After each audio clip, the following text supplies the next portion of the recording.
امام حسین علیہ السلام کی شہادت کے بعد میدان کربلا کے کیا حالات تھے؟ امام حسین کو شہید کیا گیا، میرا بیٹا عباس کر کیا رہا تھا؟ تو بشیر نے کہا کہ جی جو اطلاع ملی ہے اس کے پہلے مولا عباس کی شہادت ہوئی ہے اور پھر امام حسین کو شہید کیا گیا۔ خاندان الہیہ کے 9 بچے ایسے تھے جو گھوڑوں کی ٹاپوں کے نیچے آ کے شہید ہو گئے تھے۔ قافلے میں کتنے لوگ تھے؟ 8 یا 9 گھنٹے کی جنگ تھی، اس میں یزید کی فوج کے 84,687 بندے جو ہیں وہ قتل ہوئے ہیں۔ حضرت زینب کا کیا خطبہ تھا یزید کے دربار؟ اتنی دیر میں اذان کا وقت ہوا، اذان کے دوران جب اشہد ان محمد رسول اللہ صلی اللہ علیہ وآلہ وسلم پڑھا تو بی بی پاک نے اس وقت یزید کو مخاطب کر کے کہا کہ تو کہتا ہے کہ اللہ نے ہمیں جو ہے وہ قید کروا دیا اور اللہ نے کروا دیا، تو اگر تو کہتا ہے وہ ہمارے جاد ہیں یا تمہارے جاد ہیں؟ یزید کے گھر میں بغاوت ہوئی تو بی بی ام حبیبہ اٹھ کے گئیں دربار میں اور یزید کو بھرے دربار میں تھپڑ مارا۔ ثانیہ کربلا حق و باطل کی جنگ تھی، لیکن کیا آپ جانتے ہیں کہ واقعہ کربلا کے بعد بھی کون کون سے دردناک واقعات پیش آئے؟ بی بی زینب نے یزید کے دربار میں کیا خطبہ دیا اور خانہ کعبہ پر حملہ کس نے کیا؟ یہ سب باتیں جاننے کے لیے آج کے ایپیسوڈ کو اینڈ تک ضرور دیکھیں۔ ہماری زیادہ تر آڈینس نے ابھی تک چینل کو سبسکرائب نہیں کیا۔ اگر آپ کو لگتا ہے کہ اپنے پوڈ کاسٹ کے ذریعے میں آپ کو ویلیویبل کنٹینٹ دے رہی ہوں تو سنو پوڈ کاسٹ سپر نیچرل کو ابھی سبسکرائب کیجیے۔ سر، اس سے پچھلی ایپیسوڈ میں ہم نے واقعہ کربلا کیوں اور کیسے پیش آیا سے لے کر امام حسین علیہ السلام کی شہادت تک بات کی۔ آج کے ایپیسوڈ میں بات کرنا چاہتی ہوں کہ امام حسین علیہ السلام کی شہادت کے بعد میدان کربلا کے کیا حالات تھے؟ دیکھو بیٹا، اصل بات ہے سمجھنا پڑے گا، یہ کربلا ایک ایسی کائنات ہے کہ جس کے اندر کروڑوں سورج پوشیدہ ہیں۔ جہاں سے بھی آپ شروع کریں گے وہاں سے آپ کو جو ہے نا وہ کہانی اندر سے دردناک ہی ملے گی۔ جہاں میں نے پچھلی ایپیسوڈ میں ایک شعر پڑھا تھا علامہ محمد اقبال کا کہ حدیث عشق 2 باب است، کہ عشق کی حدیث کے 2 باب ہیں، کربلا و دمشق، یکی حسین رقم کرد دیگری زینب، کہ 2 باب ہیں کربلا اور دمشق، ایک کو امام حسین علیہ السلام نے لکھا ہے اور ایک کو پاک بی بی مسافرہ شام نے لکھا ہے۔ جب میں غیرت کی بات کرتا ہوں تو کیا سرور انبیاء صلی اللہ علیہ وآلہ وسلم سے زیادہ کوئی غیرت مند ہو سکتا ہے؟ کیا سرکار ختمی مرتبت بادشاہ کونین صلی اللہ علیہ وآلہ وسلم سے زیادہ کوئی جو ہے وہ ہو سکتا ہے کہ جس کو اس حمیت کا، غیرت کا، دین کا سب سے زیادہ پتہ نہ ہو؟ تو سرور انبیاء صلی اللہ علیہ وآلہ وسلم بادشاہ کونین کہ جب گھر کی خواتین، ہماری تو کوئی خاتون کا کوئی بار نام لے لے ہماری غیرت جاگ جاتی ہے اور ہمارا دل کرتا ہے چیر کے گزر جائیں، تو سرور انبیاء صلی اللہ علیہ وآلہ وسلم کے گھر کے جو مالکنے ہیں ہم ان کا نام بھی ایسے ہی لیتے ہیں، اور جو ہے ان کی جب چادریں چھینی گئیں تو ہمیں احساس ہی نہیں ہوتا۔ مولا سجاد سے پوچھا گیا تھا کہ مالک، کربلا کے پورے واقعے میں سب سے زیادہ تکلیف دہ مرحلہ کون سا تھا؟ تو مولا سجاد نے 3 دفعہ کہا تھا الشام الشام الشام، 3 مرتبہ فرمایا تھا شام سے زیادہ تکلیف دہ لمحہ کربلا بھی نہیں تھا۔ شام کے راستے میں جب بیبیوں کو بغیر پردہ لے جایا جا رہا تھا تو تاریخ گواہ ہے بیٹا، صرف مقتل کی بہت ساری کتابیں ہیں لیکن مقتل کی سب سے بڑی کتاب جو ہے نا وہ آج بھی کرتبہ یونیورسٹی میں موجود ہے، اور دوسری لہوف ہے، اور تیسری ابھی مخنف جو 81 ہجری میں ابھی مخنف نے سن 81 ہجری میں لکھی تھی۔ ان ساری کتابوں میں وہ سارے واقعات درج ہیں۔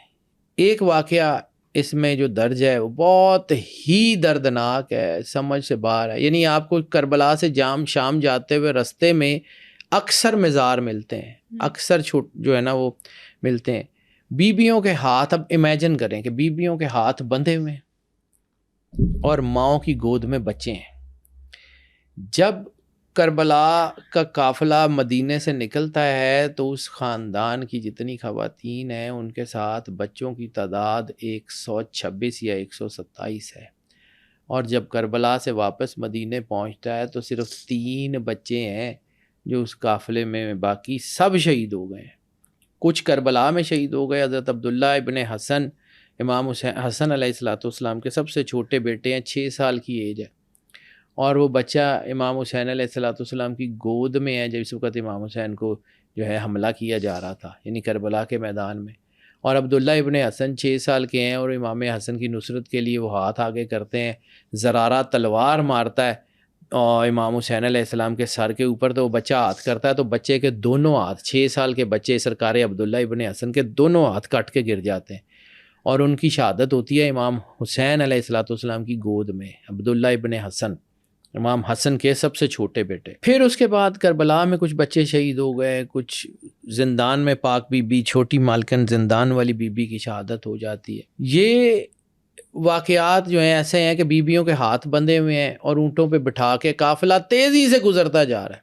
اب بچے ہیں وہ کتنا کہ جھٹکا برداشت کریں گے، کچھ بچے ماؤں کے گلے سے لپٹے ہوئے ہیں اور ہاتھ چھوٹتے ہیں، بچہ نیچے گرتا ہے، اونٹ کے پیروں کے نیچے روندا جاتا ہے۔ پھر اسی طرح 9 بچے کے جسد ملتے ہیں کربلا کے بعد صبح 11 محرم کی صبح کو، کہ جب امام حسین علیہ السلام اور اصحاب کے جو ہیں وہ جسموں پہ گھوڑے دوڑائے جا رہے تھے، تو خاندان اہل بیت کے، خاندان الہیہ کے 9 بچے ایسے تھے جو گھوڑوں کی ٹاپوں کے نیچے آ کے شہید ہو گئے تھے۔ جگہ جگہ آپ کو یہ جو ہے نا کربلا سے شام تک کے سفر میں جو ہے وہ مزارات ملتے ہیں، یہ سارے انہی لوگوں کے ہیں، انہی بچوں کے ہیں، انہی بیویوں کے ہیں۔ جیسے بی بی جو ہے وہ شریفہ بنت حسن سلام اللہ علیہ کا روضہ ہے، وہ بھی رستے میں جو ہے نا ان کی جو ہے نا وہ بہت زیادہ بیمار ہو گئی تھیں، اور وہاں پہ ان کو قافلہ جو ہے وہ وہاں سے ان کی جو ہے نا ان کو شہید سمجھ کے چھوڑ کے قافلہ آگے چلا گیا تھا، تو بی بی وہاں پہ شہید ہو گئی تھیں، تو وہاں پہ ان کا مزار ہے۔ قافلے میں کتنے لوگ تھے؟ قافلے میں بیٹا بیویاں تھیں اور ایک مولا سید سجاد تھے، مرد تو ایک ہی تھے۔ امام باقر نے بھی بچے کی حیثیت سے وہاں سے سفر کیا، امام باقر علیہ السلام بھی کربلا کے گواہ ہیں، کربلا میں موجود ہیں، 4 سال 5 سال ان کی بھی ایج ہے، اور وہ کربلا کے سارے واقعات کے گواہ ہیں۔ انہوں نے امام زین العابدین کو بھی دیکھا۔ کربلا کا اگر پیوٹ پوائنٹ اگر کوئی ہے تو مولا امام حسین علیہ السلام تو ہیں ہی ہیں، لیکن کربلا کا کوئی سینٹر آف گریویٹیشن یا سینٹر آف جو ہے نا وہ انرجیز ہیں، تو وہ مولا سید سجاد ہیں، جن کے سامنے کربلا ہے، جن کے پیچھے شام ہے۔ انہوں نے کربلا بھی دیکھی ہے، انہوں نے شام بھی دیکھی ہے، ان کے سامنے سارا کچھ ہوا ہے، ادھر سے شام میں بھی بیویوں کے ساتھ۔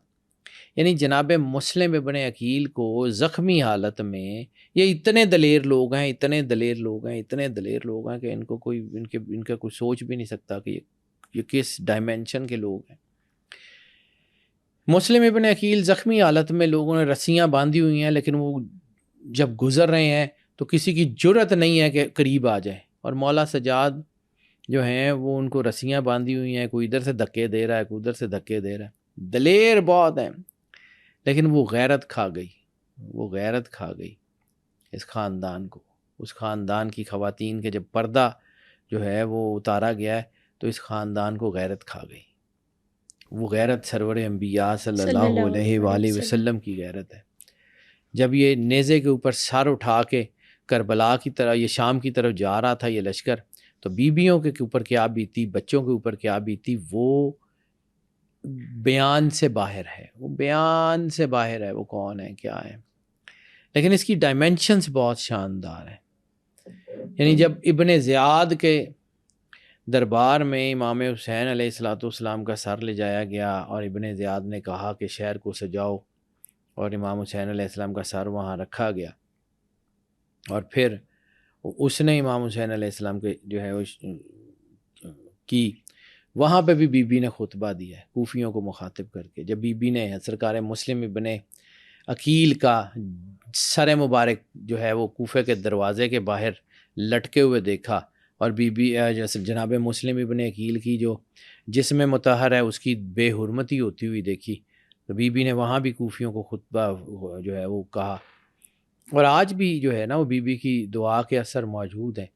حضرت زینب کا کیا خطبہ تھا یزید کے دربار میں؟ یزید کے دربار میں بی بی نے جو خطبہ دیا ہے اس کی میں بات بعد میں کرتا ہوں۔ ابن زیاد کے دربار میں جب پاک بی بی کا جب لشکر پہنچتا ہے تو بی بی نے وہاں پہ بھی جو ہے وہ جملے کہے ہیں، اور وہ جو ظلم کی داستان ہے، ابن زیاد جو ہے وہ شخص ہے۔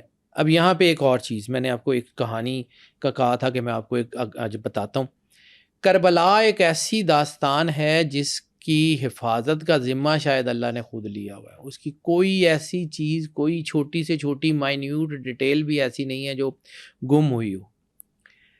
بہت سارے راویوں نے لکھا جس میں عبداللہ نصرانی بھی ہے. عبداللہ نصرانی کا بھی بات کرتا ہوں آگے چل کے. وہاں پہ ایک بہت بڑا نام ہے حمید ابن مسلم. حمید ابن مسلم جو ہے وہ یزید کا فوجی ہے. اب حمید ابن مسلم کو سمجھیے اور یہ سمجھیے کہ اللہ نے اس پورے کربلا کے واقعے کو محفوظ کیسے کروایا ہے. یہ ایک چھوٹی سی کہانی سنا کے پھر میں واپس آتا ہوں کہ بیویوں کا جو قافلہ آگے جا رہا تھا. حمید ابن مسلم جو ہے نا وہ یزید کا جو جاسوسی کا محکمہ ہے نا اس کا افسر ہے. صحیح. یزید کے دور میں ایک جاسوسی کا محکمہ قائم ہوا تھا.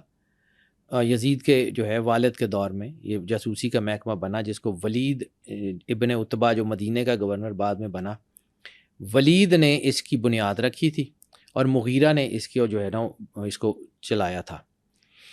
اور یہ محکمہ یہ تھا کہ یہ جو لوگوں کے اندر گھس جاتے تھے اور دیکھتے تھے کہ کس کے عقائد کیا ہیں، کس طرح ہیں، اور پھر اس کے خلاف کام کرتے تھے. ٹھیک ہے.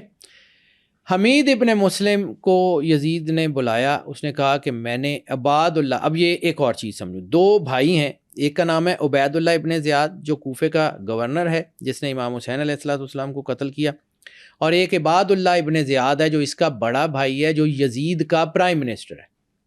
یہ دو بھائی ہیں جو یزید کے بہت نزدیک ہیں.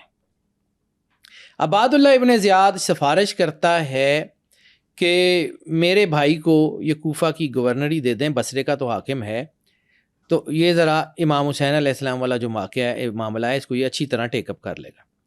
یزید کو یہ بندہ ناپسند ہے. یزید کو عبید اللہ ابن زیاد ناپسند ہے. اس کو یہ پسند نہیں ہے، یہ ظالم آدمی، یعنی ظالم بادشاہ کو بھی یہ والا ظالم پسند نہیں ہے. یہ اس سے بھی زیادہ شفیع القلب تھا، اس سے بھی زیادہ ظالم تھا. تو یزید نے کہا کہ نہیں یہ مجھے پسند نہیں ہے. تو اس نے کہا کہ اچھا دیکھ لیں اگر آپ بہتر سمجھتے ہیں، کیونکہ زیاد جو تھا یہ آپ سمجھ لیں کہ یہ وہ شخص تھا کہ جس کی کوئی رشتہ داری بھی تھی یزید کے خاندان سے. اس کے بارے میں تاریخ میں بڑی فصاحت سے اور بڑی لکھا ہوا ہے کہ وہ مناظرہ ہوا تھا دربار میں کہ یہ بھی بیٹا ہے تو انہی کا خاندان ہے، انہی کی اولاد ہے. تو کٹ شارٹ ابھی ادھر جائیں گے تو لمبا ہو جائے گا. عباد اللہ ابن زیاد نے اپنے چھوٹے بھائی کو کہا کہ یہ آخری مہم ہے، اگر تو اس کو تو پورا کر دیتا ہے تو ٹھیک ہے، ورنہ بصرے کی گورنری بھی تیرے ہاتھ سے جا رہی ہے کیونکہ تو یزید کو ناپسند ہے. تو اس نے کہا کہ ٹھیک ہے مجھے یہ دلوا دے، میں جو ہو سکے گا وہ کروں گا. یزید نے عباد اللہ ابن زیاد کے کہنے پہ عبید اللہ ابن زیاد کو کوفے کی گورنری تو دے دی، لیکن اس کے ساتھ ایک بندہ لگا دیا. اس کا نام ہے حمید ابن مسلم. میں نے آپ کو کہا تھا ایک کتاب ہے A Legend in War History Karbala. یہ بہت خوبصورت کتاب ہے، کبھی پڑھیے گا. یہ سن 1961 میں کرڈوبا یونیورسٹی پریس سے چھپی. کرتبہ یونیورسٹی کا ایک پروفیسر ہے وار ہسٹری کا جس کا نام ہے ارنسٹ ونسنٹ. ارنسٹ ونسنٹ جو ہے یہ وہ آدمی ہے کہ جس نے جو ہے یہ کتاب لکھی، اور اس کتاب میں یہ چونکہ روک کے علیحدہ علیحدہ باتیں کروں، یہ شاید جو ہے نا اس کو جب مکمل سنیں گے تو آپ کو سمجھ آ جائے گا کہ ان کا ربط کیا ہے. حمید ابن مسلم کا میں نے ذکر کیا. حمید ابن مسلم سے پہلے ذکر کیا کہ حمید ابن مسلم ایک جاسوس تھا جو ابن زیاد کی جاسوسی کے لیے یزید نے بھیجا تھا. بالکل صحیح. اب یہاں پہ اس کتاب کا ذکر کرتا ہوں تو آپ کو سمجھ آ جائے گا کہ حمید ابن مسلم کی جو ہے نا اہمیت کیا ہے.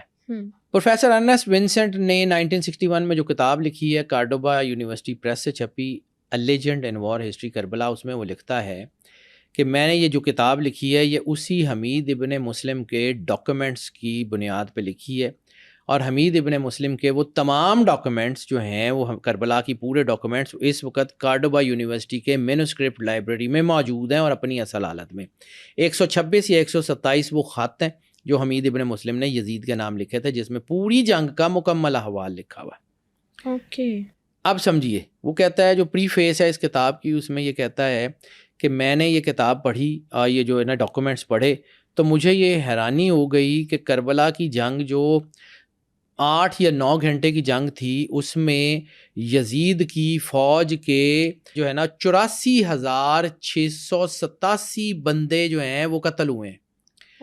اور جب میں یہ بات کرتا ہوں، اب یہ اس کے پری فیس کے جملے ہیں، میں کوٹ ان کوٹ اسی طرح بیان کروں. وہ کہتا ہے کہ جب میں یہ بات کرتا ہوں تو میں اس سے پہلے مجھے وار ہسٹری پڑھاتے ہوئے یونیورسٹی میں بہت لمبا عرصہ گزر گیا. میں نے فرسٹ ورلڈ وار بھی کیپچر کی, میں نے سیکنڈ ورلڈ وار بھی کیپچر کی. 1961 میں لکھ رہا ہے, تو سیکنڈ ورلڈ وار ہو چکی ہے اور ایٹم بم کا حملہ بھی ہو چکا ہے. تو اس نے کہا کہ میں نے ایٹم بم کے حملے ہوتے ہوئے بھی دیکھے ہیں, لیکن میں اس بات پہ آج تک حیران ہوں کہ without firing a single bullet, ایک گولی چلائے بغیر بھی کربلا کے میدان میں 86,000 جو ہے نا 687 یا 648 لوگوں کا قتل کرنا ممکن کیسے ہوا, جبکہ وہاں پہ تو اتنے سیکنڈ بھی نہیں ہیں. تو اٹ واز اے لیجنڈ. پھر اس کو لکھتا ہے کہ this is the title legend in war history Karbala, کہ اٹ واز اے لیجنڈ. یہ جنگ ایسی جنگ نہیں ہے جو گھنٹوں میں ختم ہو گئی ہے, اس کے پیچھے کچھ اور ہے. پھر اس نے وہ کتاب لکھی اور پھر اس نے اس کے اوپر پورا کیا. اب یہاں سے واپس آتے ہیں حمید ابن مسلم. آپ کو یہ سمجھ آ گیا, حمید ابن مسلم جو ہے نا اس کو یزید نے بھیجا کہ ابن زیاد کی جاسوسی کرنی ہے, اور اس کو 500 سوار دے دیے, 500 گھوڑ سوار دے دیے کہ ابن زیاد جو کچھ بھی کرے, جو کچھ بھی کرے, مجھے پوری ڈائری چاہیے تفصیل سے, ڈیلی مجھے روزانہ ایک خط بھیجنا ہے. حمید ابن مسلم یہاں آ گیا, اس کو ایک خط دے دیا دمشق گورنمنٹ نے, یعنی فیڈرل گورنمنٹ نے خط دیا کہ یہ بندہ فیڈرل گورنمنٹ کا ملازم ہے, اگر اس کے بارے میں کوئی ہو تو اس فیڈرل گورنمنٹ کو لکھا جائے, کوفے کی پروونشل گورنمنٹ اس کو جو ہے نا وہ پکڑے گی نہیں, گرفتار نہیں کرے گی. حمید ابن مسلم آتا ہے کوفہ میں ابن زیاد کے 2 دن سے پہلے, یعنی ابن زیاد 2 دن بعد آیا اور حمید ابن مسلم کوفہ میں اس وقت آتا ہے جب جو ہے نا ابن زیاد نہیں پہنچا ہوا. وہ آ کے دارالامارہ کے کچن کا انتظام سنبھال لیتا. بظاہر وہ باورچی ہے دارالامارہ کا, لیکن اس کا کام باورچی کا نہیں ہے, وہ جاسوس ہے. اب وہ فوج میں بھی ہے, وہ فوج کے ساتھ بطور باورچی کام کر رہا ہے, جنگ بھی لڑ رہا ہے, لیکن وہ باورچیوں کو چونکہ سردار ہے خود تو نہیں پکاتا, اس کے ساتھ باورچیوں کا سارا پورا نظام ہے, وہ صرف نظر رکھے ہوئے ہے, وہ جاسوس ہے. وہ ایک ایک چیز لکھتا ہے. اب اس کے ڈاکومنٹس کے مطابق یہ جو ہم یہ کہہ رہے ہیں نا کہ یہ اتنے بندے مارے گئے, تو اس کے ڈاکومنٹس کے مطابق کہ جب بھی کسی نے حملہ کیا اس کے بعد لاشیں گنی گئی, تو اتنی لاشیں, فلاں بندے نے اتنے بندے مارے, فلاں بندے نے اتنے بندے مارے, فلاں بندے نے اتنے بندے مارے.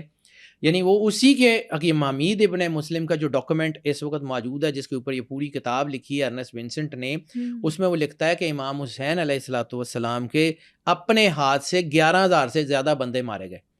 وہ بیٹا غزہ میں قتل ہو رہے ہیں, غزہ میں آپ نے بم اور اتنا بارود پھرتے ہوئے, وہاں بھی کوئی 30-35 ہزار سے زیادہ بندے نہیں مرے, 84,000 بندہ کربلا میں قتل ہو گیا. کیسے؟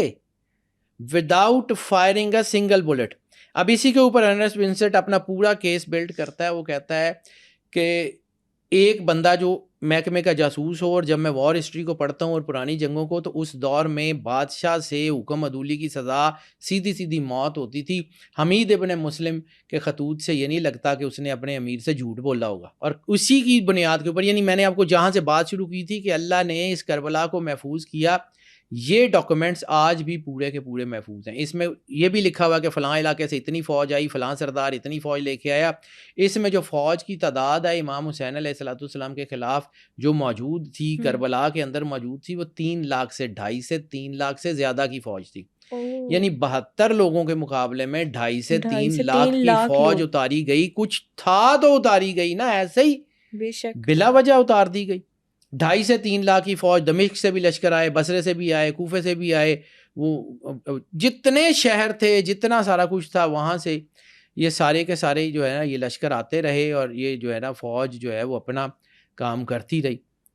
تو اس کی ڈاکومنٹیشن کے مطابق اب میں نے جہاں پہ بات کی ہے کہ اللہ نے اس کو محفوظ کیسے رکھا, تو یہ وہ ڈاکومنٹس تھے جو حمید ابن مسلم بھیجتا رہا ہے.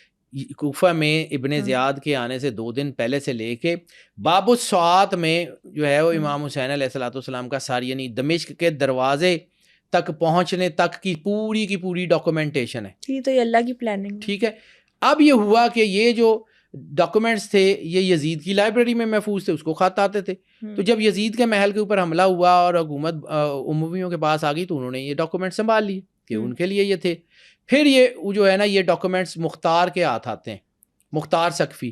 اور مختار سقفی وہ آدمی ہے کہ جو ان خطوط کو پڑھتا ہے اور ان خطوط کو پڑھنے کے بعد بندے ڈھونڈتا ہے کہ کس کس نے امام حسین علیہ الصلوۃ والسلام کی شہادت میں کیا کیا کردار ادا کیا تھا، اور پھر وہ قتل کرتا ہے۔ یعنی مختار نے صرف اور صرف 2.5 سال کی حکومت میں، 2.5 سے 3 سال کی حکومت میں سارا تختہ پلٹ دیا۔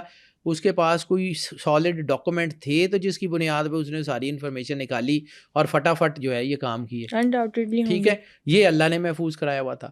پھر یہی ڈاکومنٹس جو ہیں یہ امویوں سے عباسیوں کے پاس چلے گئے، عباسیوں کے ہاتھ سے ہوتے ہوئے عثمانیوں کے ہاتھ سے یہ جب جو ہے وہ غرناطہ کا پیلس بنا تو یہ غرناطہ میں، کرتبہ میں چلے گئے، اسپین میں چلے گئے، آج بھی اسپین میں محفوظ ہیں۔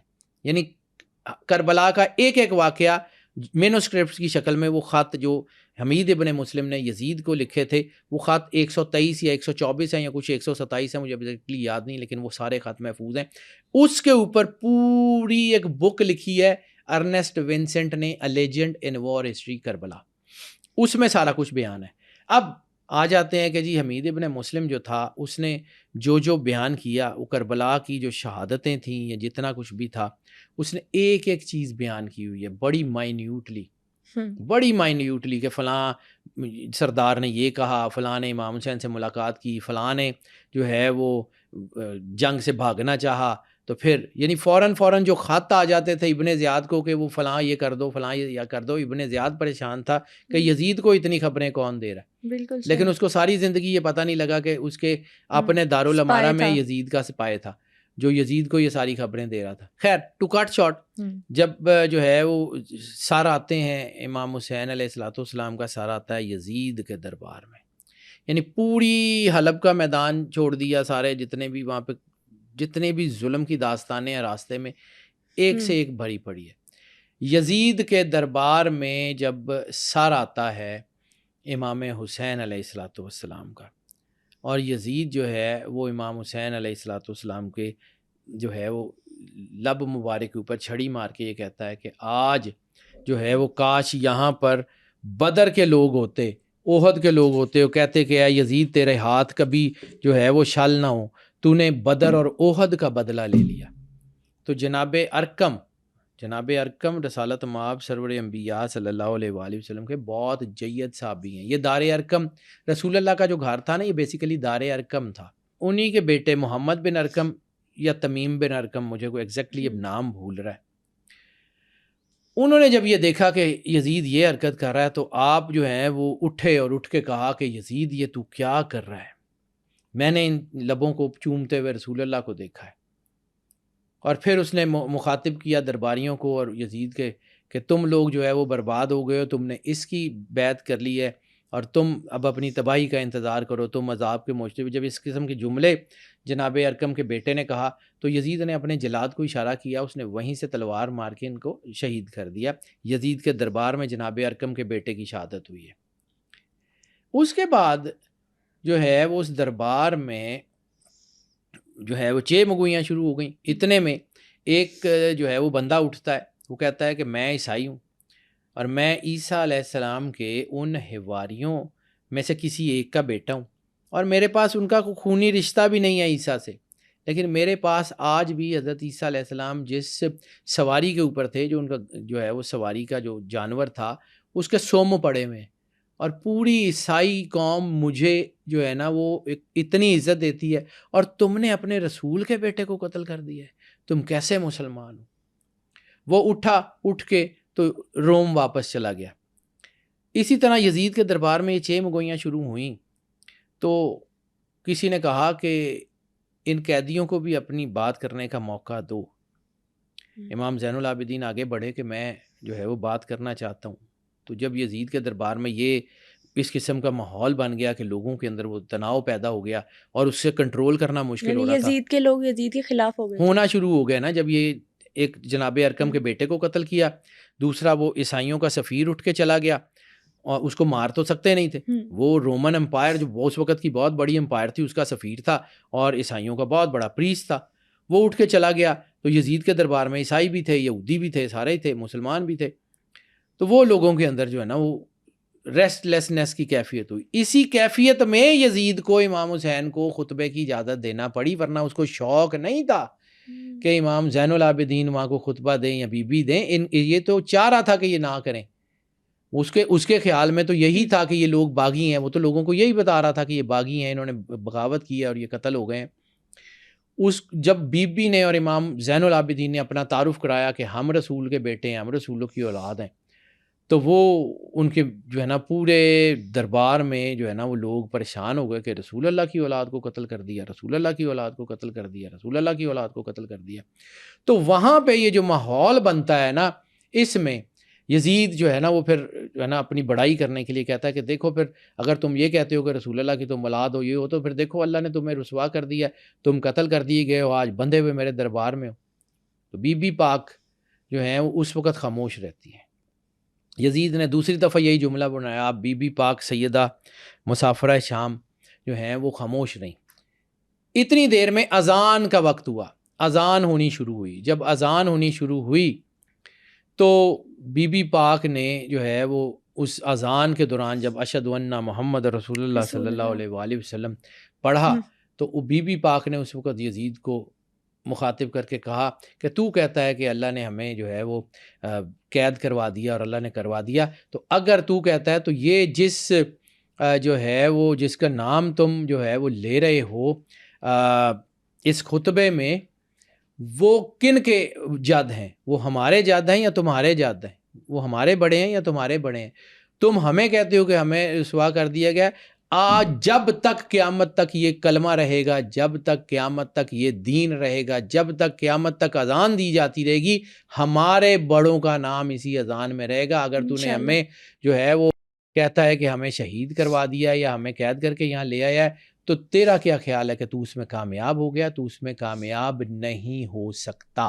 بالکل جو ہے نا یہ جب یہ جملے ہوئے اور اس کے بعد بی بی نے خطبہ دیا، اور خطبہ جو امام زین العابدین علیہ الصلوۃ والسلام کا ہے، اس میں آپ نے وہی ذکر کیا جس کا میں بار بار ذکر کرتا ہوں کہ سرکار ہاشم نے، سرکار عبد المطلب نے، سرکار عبداللہ نے، سرکار ابو طالب نے وہی 8 خصوصیات کا ذکر کیا ہے جس کا ذکر امام زین العابدین علیہ الصلوۃ والسلام نے کربلا کے میدان میں کیا ہے کہ اللہ نے ہمیں 8 خصوصیات عطا کی ہیں، اور وہ 8 خصوصیات ہیں جس نے ہمیں جو ہے وہ دیا، اور ہم لوگ جو ہیں وہ جب مالک نے اپنا تعارف کرایا تو پھر یزید کی مجبوری بن گئی کہ ان کو قید کر دیا جائے۔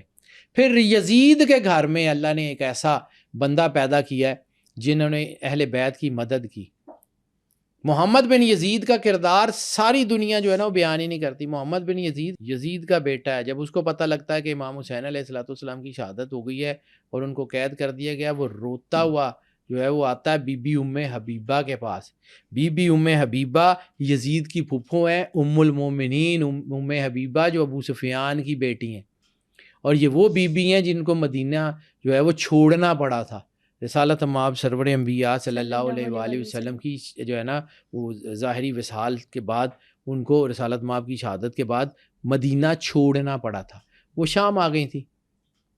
تو آپ شام میں تھیں، جب ان کو پتہ لگا تو وہ پہلا جو آپ یزید کے گھر میں بغاوت ہوئی تو بی بی ام حبیبہ اٹھ کے گئیں دربار میں اور یزید کو بھرے دربار میں تھپڑ مارا کہ تو نے یہ کیا کر دیا ہے۔ تو بی بی ام حبیبہ کو بھی جو ہے نا وہ دربار میں آنے سے منع کر دیا گیا۔ اور محمد بن یزید یہ وہ شخصیت ہے جس نے قید میں جو ہے اہل بیت علیہم الصلاۃ والسلام کو جو کچھ بھی وہ کوشش کر سکتا تھا وہ کی، یعنی کوشش تو یہی تھی کہ ان کو ایسے قید خانے میں رکھا جائے جس کی چھت بھی نہ ہو، جس کا کچھ بھی نہ ہو، دھوپ اور بارش میں یہ ویسے ہی شہید ہو جائیں، لیکن وہ تھا کہ جس نے قید خانے میں ان کی مدد کی۔ پھر یزید کی بیوی ہند، اس نے ان کی مدد کی، اور یہ 2 لوگ ہند اور جو ہیں وہ محمد بن یزید اور تیسری بی بی ام حبیبہ، یہ وہ شخصیات تھیں 3 جو شام سے مدینے تک جو ہے وہ ان کے ساتھ آئی تھی، کربلا سے ہوتے ہوئے مدینے تک ساتھ آئی تھی۔ اور محمد بن یزید وہ شخص ہے جو بقیع میں دفن ہے۔ محمد بن یزید جو ہے وہ اتنا روتا تھا، گریہ کرتا تھا کہ میرے باپ نے یہ کیا کر دیا۔ اور پھر جب اس کو حکومت پہ بٹھانے کی کوشش کی گئی یزید کے بعد تو اس نے انکار کر دیا تھا، اس کو معاویہ ثانی کہتے ہیں، اس نے انکار کر دیا تھا کہ میں اس تخت کے اوپر کبھی نہیں بیٹھوں گا جس کے اوپر جو ہے وہ جس کا جو ہے وہ پائے خون پہ رنگے ہوں۔ وہ جب 1.5 سال بعد واپس آیا ہے مدینے تو محمد بن یزید جو ہے اس کی حالت بہت خراب تھی، تو امام نے کہا واپس چلا جا، پھر وہ واپس چلا گیا، پھر واپس آ جاتا تھا، اس کے امام زین العابدین کے ساتھ. صحیح. تو پھر 3 سال کے بعد جب اس کو بادشاہ بنانے کی کوشش کی گئی سن 64 ہجری میں، تو سن 64 ہجری میں وہ حکومت چھوڑ کے روتا ہوا جب مدینے آیا تو اس کی حالت اتنی خراب ہو گئی تھی کہ مدینے میں وہ فوت ہو گیا. امام زین العابدین نے یزید کے بیٹے کا جنازہ پڑھایا ہے، محمد بن یزید کا، بقیع میں دفن ہے، دنیا اس کا ذکر ہی نہیں کرتی. اور جو ہے وہ اس کے بعد کے واقعات ہیں. پھر بی پاک چھوٹی بی بی جو مالکن زندان والی ہیں، ان کی شہادت ہوتی ہے کربلا کے میدان میں. ان کو جو ہے وہ روتی ہیں باپ کو یاد کر کر کے. پھر اس کے بعد ظلم کی انتہا ہوتی ہے کربلا کے میدان میں جب وہ دمشق میں آ جاتی ہیں، دمشق میں قید خانے میں روتی ہیں. تو قید خانہ کو بہت دور نہیں ہے یزید کے محل سے، یزید کے محل کے اندر تھا وہ قید خانہ. ایک طرف مسجد امیہ تھی، ایک طرف یزید کا محل تھا، اسی محل کے جو ہے وہ ساتھ قید خانہ تھا. بی بی روتی تھی تو اس کے کانوں میں آواز پڑی ایک دن. انہوں نے کہا یہ کون ہے جو روتی ہیں؟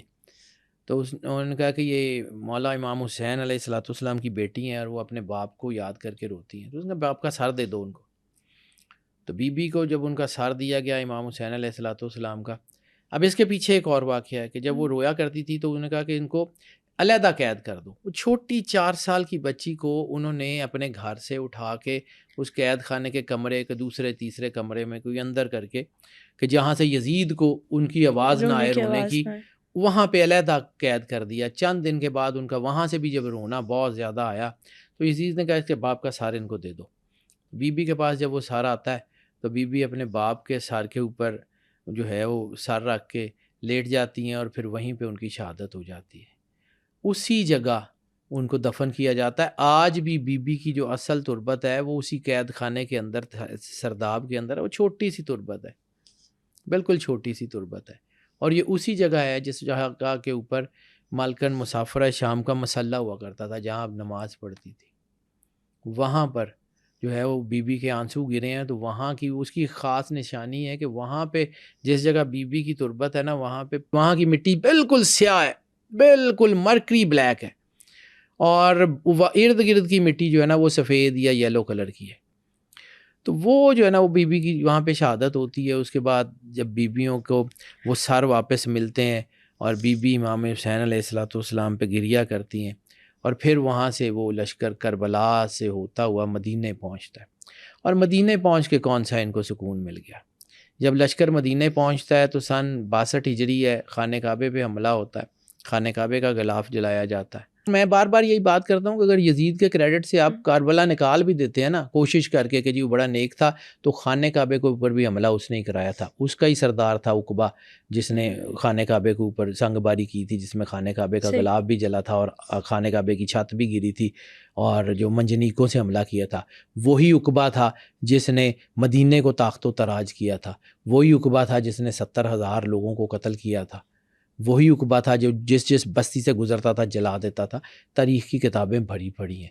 صرف ہم جب یہ سمجھیں گے کہ یہ امام حسین علیہ الصلوۃ والسلام کی جو ہے وہ شہادت جو ہے وہ صرف اور صرف ایک حادثہ ہے یا کچھ ہے، تو بیٹا یہ اس کو سمجھ نہیں آئے گی. اس کی اہمیت بہت بڑی ہے. یعنی یزید کی جو آمرانہ ذہنیت ہے، اخلاقی انحطاط ہے، اس کی مثالیں دنیا میں نہیں ملتی. مطلب بی بی کا جو خطبہ جو ہے وہ تھوڑا سا رہ گیا تھا. وہ جو بی بی نے جو جملے کہے تھے وہ انہوں نے کہا تھا کہ ہم وہ خاندان ہیں جو رسول اللہ کے جو ہے وہ سے وابستگان ہیں، اور ہم وہی لوگ ہیں کہ جو مرنے کے بعد بھی زندہ رہتے ہیں. ہم وہی لوگ ہیں کہ جن کا نام دنیا میں قائم رہے گا. اور بی بی نے بتایا تھا کہ جو اس کے جملے ہیں کہ ہم وہ لوگ ہیں جو بتاتے ہیں کہ باوقار زندگی کیسے جی جاتی ہے اور باعزت موت کیا ہوتی ہے. یہ بی بی کے جملے ہیں، کوئی شک نہیں. اور یہ جو ہے نا یہ مطلب پھر اگر آپ کو کربلا سمجھنا ہے نا بیٹا، تو پھر ریسنٹ ٹائم میں ایک بندہ پڑھنا پڑے گا جس کا نام ہے ڈاکٹر علی شریعتی. علی شریعتی کی کچھ کتابیں ہیں جس میں اس نے کچھ جملے لکھے ہوئے ہیں. میں ایک آدھ کو کوٹ کر کے پھر اس کو کنکلوڈ کرتا ہوں. اس نے جو ہے نا وہ کہا تھا کہ کربلا سے 2 سبق ملتے ہیں، ایک حسینیت کا، ایک زینبیت کا. حسینیت یہ ہے کہ ڈٹ کے کس طرح زندگی گزارنی ہے. جو دنیا سے چلے گئے وہ حسینی ہیں، اور جو بچ کے یزید کے سامنے کھڑے رہے انہوں نے زینبی کردار ادا کرنا ہے پاک بی بی سیدہ کا. اور اگر کوئی حسینی کردار بھی ادا نہ کرے اور زینبی کردار بھی ادا نہ کرے تو پھر وہ سمجھے کہ وہ یزید کے لشکر میں ہے. ڈاکٹر علی شریعتی وہ کہتا ہے کہ اگر تم سمجھتے ہو کہ تمہیں حسین علیہ الصلوۃ والسلام کی مدد کرنی ہے تو تمہارے سامنے ہزاروں یزید کھڑے ہوئے ہیں، اپنے اپنے مقام کے اوپر اس یزید کے خلاف جنگ کرو، اپنے اپنے مقام پہ. پھر ایک اور چیز، کربلا کی روایت، یہ جو کربلا ہے نا بیٹا، نہ تو یہ پہلی جنگ تھی نہ یہ آخری جنگ تھی. کربلا کے بعد آج تک کربلا چل رہی ہے، ایسے ہی ہے. ٹھیک ہے، حق و باطل کی جنگ تو یہ تو ابھی جاری بھی ہے. چل رہی ہے، لیکن اس کا ایک نظام ہے. میں آپ کو بتاؤں، عرب کی ایک روایت تھی کہ عرب کے 4 مہینوں میں عرب میں جنگ نہیں ہوتی تھی. 4 مہینے ایسے ہوتے تھے جس میں جنگ نہیں ہوتی تھی. ذیقعت، ذی الحج، محرم اور صفر، یہ حرام مہینے کہتے تھے. یہ 4 مہینوں کے لیے جنگ روک دی جاتی تھی. ان مہینوں میں جنگ ہو بھی رہی ہوتی تھی، اسٹاپ کر دیتے تھے. لیکن اس جنگ کی نشانی یہ ہوتی تھی کہ جنگ رک جاتی تھی، لیکن وہ جو قبیلے کے سردار ہوتے تھے نا، وہ اپنے اپنے خیموں کے اوپر سرخ جھنڈا لگا لیتے تھے. یعنی اس کا مطلب تھا کہ جب تک یہ سرخ جھنڈا لگا ہوا ہے نا، یہ جنگ رکی نہیں ہے، جنگ اپنے وقت پہ دوبارہ شروع ہوگی. پوز آیا ہے. تو امام حسین علیہ الصلوۃ والسلام کے روضے پہ آج بھی سرخ جھنڈا لگا ہوا ہے. مولا امام مہدی علیہ الصلوۃ والسلام آئیں گے تو وہ سرخ جھنڈا ہٹے گا، ورنہ نہیں ہٹے گا. یہ عرب کے قبائل کی جنگ ہے. یہ ایسے ہی ہے کہ یہ جنگ ابھی تک ختم نہیں ہوئی، بس یہ ان کو گزر جانے دیں. اور یہی ایک ہے، یہ مولا امام حسین کے گھر سے جو یہ قافلہ نکلا تھا، ایک امام حسین لے کے نکلے تھے اور ایک بی بی. تو ایک نے جو ہے وہ کربلا کا مارکا رنگین کرنا تھا اور ایک نے شام کا. بات کرتے رہیں بیٹا تو یہ اتنی دردناک کہانی ہے. مطلب میں مصائب پڑھنے کی بجائے میں اس کی جو ہے نا اہمیت کا جو ہے وہ زور دینے کا عادی ہوں. پھر ایک اور کیا تھے وہ مقاصد کی بات کرنا چاہتا ہوں. مصائب تو سارے پڑھ ہی لیتے ہیں. دوسری بات بیٹا کہ کربلا کی جو کہانی لکھی ہے نا ریسنٹ ٹائمز میں 2 لوگوں نے، ایک مرزا سلامت علی دبیر اور ایک میر انیس. ان سے زیادہ اچھی کربلا کی کوئی شاعری یا کسی نے کی. لیکن مرزا سلامت علی دبیر وہ آدمی ہے جس کے بارے میں یہ کہا جاتا ہے کہ ہرچے گوید شنید گوید، کہ جو کچھ بھی کہتا ہے وہ سنا ہوا کہتا ہے. تو مرزا دبیر کا ایک واقعہ سنا کے اس کو کنکلوڈ کر دیتا ہوں. مرزا سلامت علی دبیر جو تھے وہ استاد بھی تھے، حافظ بھی تھے، قرآن پاک بہت اچھا پڑھاتے تھے اور ویسے کنٹمپریری نالج کے بھی استاد تھے. تو لوگ ان کے پاس آیا کرتے تھے. ان کی جو ہے وہ بہت جو تھی وہ شہرت بھی بہت تھی. تو مرزا سلامت علی دبیر کو جو ہے وہ ایک دن ایک خاتون آئی، پردہ دار خاتون تھی اور ان کے ساتھ ایک بچہ تھا. تو یہ ان کی جو مرزا سلامت علی دبیر کی جو ہے نا کی سوانح حیات ہے اس میں یہ واقعہ لکھا ہوا ہے. وہ خاتون کی ایک عجیب سی ہیبت تھی. وہ آئیں تو مرزا سلامت علی دبیر کو کہا کہ تمہاری میں نے شہرت سنی ہے تو میرے بیٹے کو پڑھا دو گے. ان خاتون کے بیٹے کو انہوں نے کہا کہ اچھا یہاں بیٹھ جایا کر، پڑھ لیا کر. اس بچے کو پڑھاتے رہے، لیکن اس بچے کی عجیب سی ہیبت ہوتی تھی. جب وہ بچہ پاس بیٹھا ہوتا تھا نا تو عجیب سی اس کے اندر ہیبت ہوتی تھی.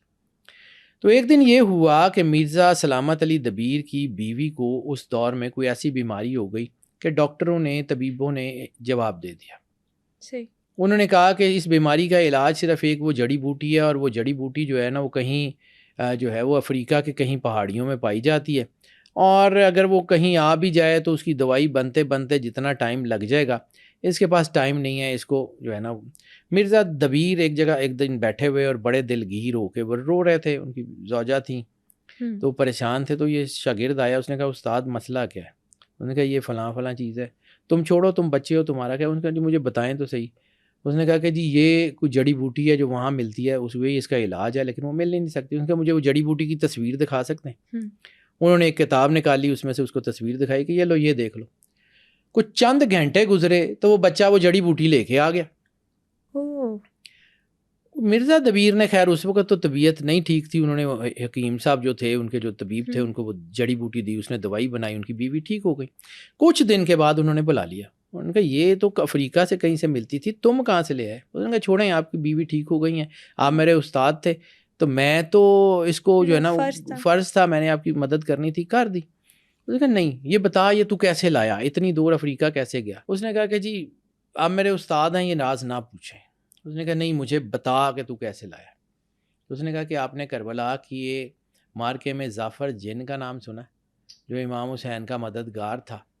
وہ میرے دادا تھے، میں ان کا پوتا ہوں، اور ہم ہی وہ گروہ تھے جنہوں نے رسول اللہ صلی اللہ علیہ وآلہ وسلم کے ہاتھ پہ اسلام قبول کیا. میں تو اس وقت نہیں تھا، لیکن میرے والد اور میری والدہ رسول اللہ کے صحابیوں میں سے ہیں. سبحان اللہ. ظافر جن جو ہیں وہ رسول اللہ کے صحابیوں میں سے ہیں، انہوں نے امام حسین کی مدد کی تھی. میں ان کا پوتا ہوں، اس لیے آپ نے ہم جو ہے نا رسول اللہ کے اوپر ایمان رکھنے والے ہیں. آپ قرآن بہت اچھا پڑھتے تھے، تو میری دادی نے، میری ماں نے فیصلہ کیا کہ مجھے آپ سے پڑھنے کے لیے بھیج دیں. میں جو ہے نا بس یہاں تک تھا، اب میں شاید نہ آؤں کیونکہ ہماری حقیقت کھل گئی ہے، تو ہم نہیں آؤں گا. اس نے کہا کہ اچھا تو نے اگر کہتا نا کہ استاد کی جو ہے وہ قیمت دینی ہے، تو پھر مجھے اپنے دادا ظافر جن سے ملا. اس نے کہا جی وہ تو نہیں ملتے، جب سے کربلا کا واقعہ ہوا ہے وہ تو انسانوں سے بیزار ہو گئے ہیں، وہ انسانوں سے ملتے ہی نہیں. اس نے کہا جی مہربانی کر مجھے اپنے دادا سے ایک دفعہ ملا دے، میں کربلا کا واقعہ ان سے سننا چاہتا ہوں. اس نے کہیں بات کی اپنے دادا سے، تو ایک طے ہو گیا. مطلب جہاں پہ مرزا سلامت علی دبیر تھے، اس کے شہر کے کہیں باہر ایک ویران سی مسجد تھی، وہاں پہ مرزا سلامت علی دبیر گئے، اور کہتے ہیں کہ وہاں انہوں نے کچھ دن اعتکاف کیا. وہاں ان کی ظافر جن سے ملاقات ہوئی، اور وہ کربلا کا واقعہ جو ظافر جن نے ان کو سنایا تھا، وہ انہوں نے اپنی کتابوں میں، شاعری میں وہ بیان کیا. اس لیے ان کے بارے میں کہا جاتا ہے کہ وہ جو کچھ انہوں نے کربلا کا واقعہ بیان کیا ہے وہ انہوں نے سن کے بتایا ہے. ہرچے گوید شنید گوید، کہ وہ ہر کچھ جو کچھ بھی وہ بتاتے ہیں انہوں نے سنا ہوا ہے. وہ ظافر جن پھر کبھی زندگی رہی نا، تو ظافر جن نے وہ کربلا کا کیا مارکے میں کیسے کیا تھا، اس کے اوپر کبھی زندگی رہی تو ضرور بات کریں گے بیٹا.